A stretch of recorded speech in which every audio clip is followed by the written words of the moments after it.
System system क्या करता है, वो फोकस एरिया को छोटा कर देता है। सिस्टम का यही काम है, जैसे फोकस एरिया छोटा हुआ आपका दिमाग ज्यादा काम करने लगेगा, ज्यादा अच्छे से काम करेगा। जैसे सनलाइट को क्या होता है, एक लेंस से गुजारते हैं, जो रेज को क्या करता है एक पॉइंट में कन्वर्ट कर देता है, तो नीचे पड़ा कागज का टुकड़ा क्या हो जाता है, जल जाता है। समझ आ रहा है? तो ये किसका कमाल है, फोकस एरिया छोटा करने का कमाल है। तो हमेशा आपको क्या करना है, फोकस एरिया को क्या करना है, छोटा करना है। काम का दायरा को क्या करना है, छोटा करना है।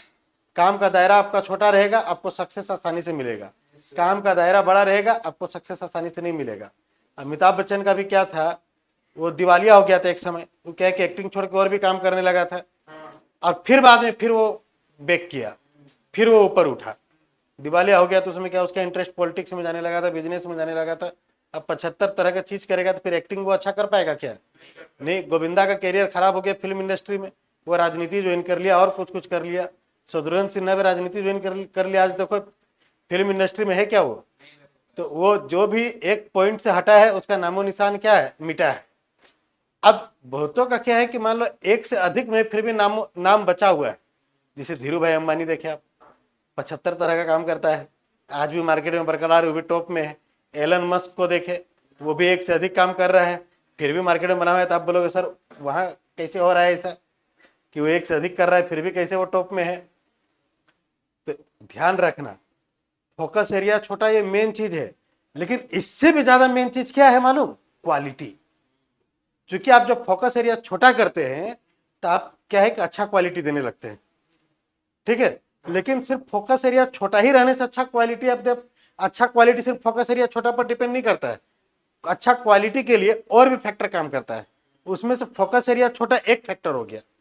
अब मान लीजिए आपका फोकस एरिया छोटा है, आप कोचिंग खोल लिए, अब बड़ा बड़ा टीचर को बुलाने का आपके पास मान लो कैपेसिटी नहीं, आपके पास पैसा ही नहीं का बड़ा बड़ा टीचर को बुला करके विद्यार्थियों को एजुकेशन दे सकते हैं। तो वहां पर क्या हो जाएगा, आप मान लीजिए जैसा तीसरा टीचर को बुला लिए, अब जैसा तीसरा टीचर पढ़ाएगा तो क्लास में क्वालिटी नहीं देगा, बाद में बच्चा भागने लगेगा। समझ आ रहा है? या बच्चा मोटा पैसा नहीं देगा। तो दैट मीन्स अल्टीमेट जो चीज है वो क्या है, क्वालिटी है।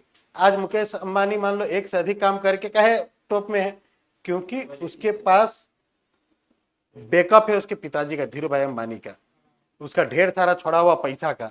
अब वो चार भी बिजनेस करेगा तो चारों में उतना पैसा भर देगा कि 40 साल तक चारों को घाटा में वो सर्वाइव कर पाएगा और क्वालिटी मेंटेन कर पाएगा। लेकिन अगर किसी के पास पैसा ही नहीं है, वो एक भी बिजनेस करेगा तो क्या क्वालिटी को वो मेंटेन कर पाएगा? क्योंकि पैसा चाहिए क्वालिटी को मेंटेन करने के लिए। तो हाँ, अब आपके पास अगर लिमिटेड पैसा है, आप 10 काम ना करके एक ही काम कर रहे हैं और सारा पैसा को एक ही काम में आप लगा रहे हैं, तो उसमें क्वालिटी मेंटेन कर जाइएगा और आपका चीजें क्या होगा, आगे बढ़ जाएगा। अब धीरू भाई मैंने आप लोगों सर उसके पास तो कुछ नहीं था, फिर उस समय वो कैसे सर्वाइव कर गया? तो उस समय वो पहला तो एक ही काम करता था और साथ में वो स्मगलिंग वाला काम भी करता था, मतलब 2 नंबर काम भी करता था। टैक्स वैक्स कितना तरह का उस पर केस था।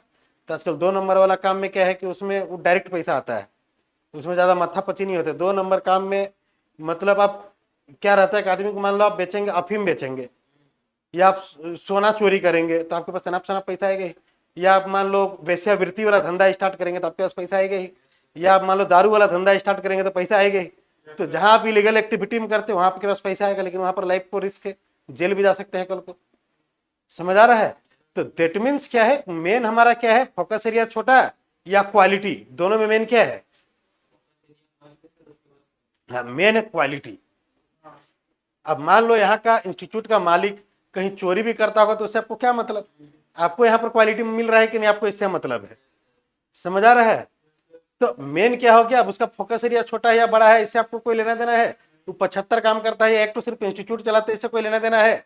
आप जिस चीज के लिए फी पे किए हो उस चीज में आपको क्वालिटी मिल रहा है यानी आपको इससे लेना देना है। जो टीचर आपको पढ़ा रहे हैं उसका पढ़ाया गया चीज आपको समझ आ रहा है या नहीं, आपको इससे मतलब है। अब उसके बाद क्या है कि आप जिस एग्जाम का तैयारी के लिए यहाँ आए हो, कंटेंट वो वाला कंटेंट आपको मिल रहा है या नहीं, उससे आपको मतलब है। समझ आ रहा है? आपको ये सारा चीज अगर मिल रहा है तो क्या 75 काम करता है, इससे क्या लेना देना? तो एक चीज में मान लो ये चीज में उसका क्वालिटी मेंटेन हो रहा है, अब ये चीज में जब क्वालिटी मेंटेन होगा तो ये चीज आगे बढ़ेगा। समझ आ रहा है? तो हमारा क्या है, मेन क्वालिटी, लेकिन क्वालिटी मेंटेन करने के लिए एक जो जरूरी फैक्टर है वो क्या है, फोकस एरिया छोटा। तो हम लोग क्या करेंगे, यहाँ पर फोकस एरिया छोटा, तो फोकस एरिया छोटा मतलब बॉडी का एक पार्ट को लेकर चले क्या ट्राइंगल को, मुंह ऊपर मुंह नीचे, मुंह ऊपर मुंह नीचे, अब मुंह क्या ऊपर, मुंह ऊपर वाला सिर्फ किस में है, ये दोनों में, ये दोनों में हमारा मुंह ऊपर वाला नहीं है। समझ आ गया। अब बॉडी का एक पार्ट से 2 ऑप्शन रिजेक्ट हो गया, हम मुझे क्या चाहिए 3 ऑप्शन रिजेक्ट, तब एक जो बचेगा वो आंसर। तो हम लोग क्या करेंगे, बॉडी का एक पार्ट से बात नहीं बना तो बॉडी का क्या करेंगे, दूसरा पार्ट लेके चलेंगे। दूसरा पार्ट में मान लो एक काला बिंदी को ले लेते हैं, तो काला बिंदी यहां से यहां आ रहा है मतलब एंटी क्लॉकवाइज एक स्टेप मूव किया, फिर यहां से यहां गया मतलब फिर एंटी क्लॉकवाइज एक स्टेप मूव किया, फिर यहां से यहां आया मतलब फिर एंटी क्लॉकवाइज एक स्टेप मूव किया।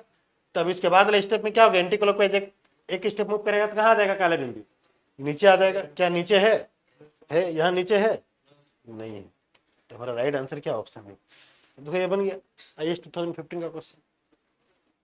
समझ आया।